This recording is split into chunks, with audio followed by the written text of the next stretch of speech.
Hey, what's up guys, it's TJ here, and today we're going to take a quick look at the iPhone X and the Apple Watch Series 3. You may or may not remember my video on the iPhone X before it was released, my thoughts, my predictions. So whether you are excited about it or unimpressed or very impressed about the iPhone X, let's talk about it in the comments below. But first, let's shout out Snug for sending over these really cool cases that are really nice, skinny, sleek, very minimal cases, and have some pretty cool designs. They are available on Amazon right now and are pretty cheap. They come in at around like under 15 bucks, so you can grab a few of them, whatever you like. I really like the clear version. I believe it's called the Vision, that allows you to see the back of the iPhone and really shows off the iPhone X. But you can check all of that out in the description box below. So now to the Apple Watch Series 3, which was introduced with the addition of cellular service and cellular service. And the only way you can tell the difference between the Apple Watch Series 1, Apple Watch Series 2, and the Apple Watch Series 3 GPS, and the one with cellular service, is the little red dot that is over the little scroll. It's literally the same size as the other versions, but that's pretty cool because they were able to add the cellular service without needing to make it any more bulkier than it already is, and that's pretty cool. But you are paying $400 for that, and I'm not sure if it's actually worth it. Even looking on the Apple website and comparing the Apple Watches, I didn't see any features that actually jumped out and said, hey, I have to have this watch, because a lot of the things were very similar. Although I do think that the cellular upgrade will have its advantages and will have its uses in specific times, but I feel like it's one of those things that you don't need until you actually have it, just like the Apple Watch in general. Another thing is that I know that there's a Series 2 Apple Watch, right? And I was really tripping over this because I went onto the Apple website and there was no version 2, there was no Series 2 up there for you to compare against the Series 3. So it was really weird. It just said Series 3 and then Series 1, and there's no Series 2 on the website at all. So are they trying to get rid of it or trying to make us forget about it? I know there was a Series 2 that came out last year in 2016. But there are some things that I would like to see added to the Apple Watch in the future. Hopefully we can have a camera really soon. That would be really dope to have a camera on your watch already just built in.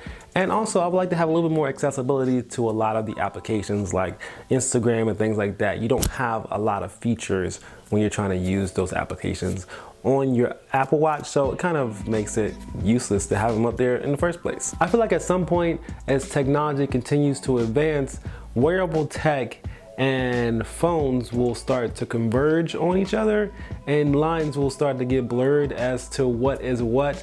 Maybe more users will start using wearable tech and maybe less users will start using phones, or we'll just say as users, we don't need this wearable tech at all. Our phones will do the job just fine. Just think about what happened with MP3 players and phones. We decided that we didn't need iPods anymore.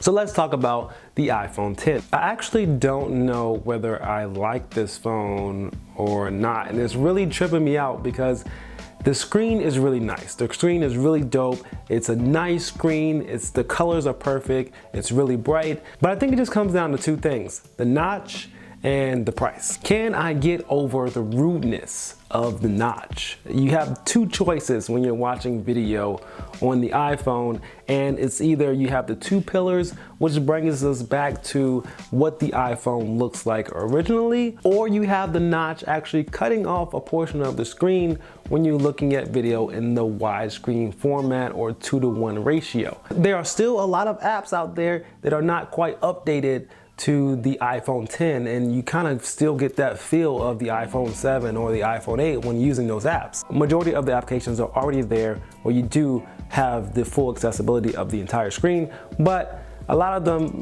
give you that feel of the iPhone 7 or the iPhone 8, and it's a deal breaker for some people. I mean, if you like it, you like it. If you don't like it, you just don't like it. There are also a ton of different gestures that you have to learn and get used to on the iPhone X due to the addition of the Face ID and the elimination of the home button. So these gestures, they seem to be pretty quick to learn, and they also seem pretty easy to get used to as well. The only gesture that I didn't really like and kind of took a little bit of getting used to was the closing of applications. You have to swipe up and hold, or swipe up and swipe to the right, and then the applications will pop up that are open, and then you have to hold down on the screen until the little minus signs pop up, and then you can click on the minus sign or you can swipe up, and that will close the application. Originally, I would pull them up, I would pull up the applications, and then I would just try to swipe up, and I just did nothing. It just swiped them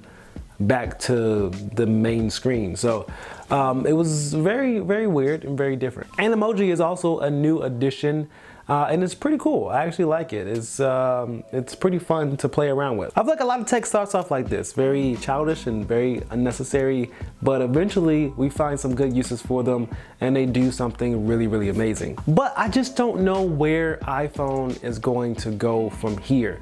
Do we have this two-tier system where we have the really expensive Roman numeral phones and we have the regular lower tier iPhone 8s and then iPhone 9 next? And is it actually worth the $1,200 that you're going to be spending on it when you can easily purchase something that seems to be just as good in the Galaxy S8 for half the price? The iPhone X is an amazing phone. The screen is amazing.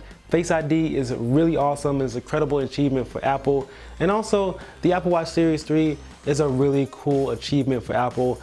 Being able to make it so small and have cellular service is really cool. But I just feel like the overly priced Apple products are starting to lose its charm a little bit as competition starts to get a little bit better and the technological advances of Apple aren't moving as fast as a lot of consumers would like them to move. So let me know what you guys think in the comments below, and I will see you guys in the next video.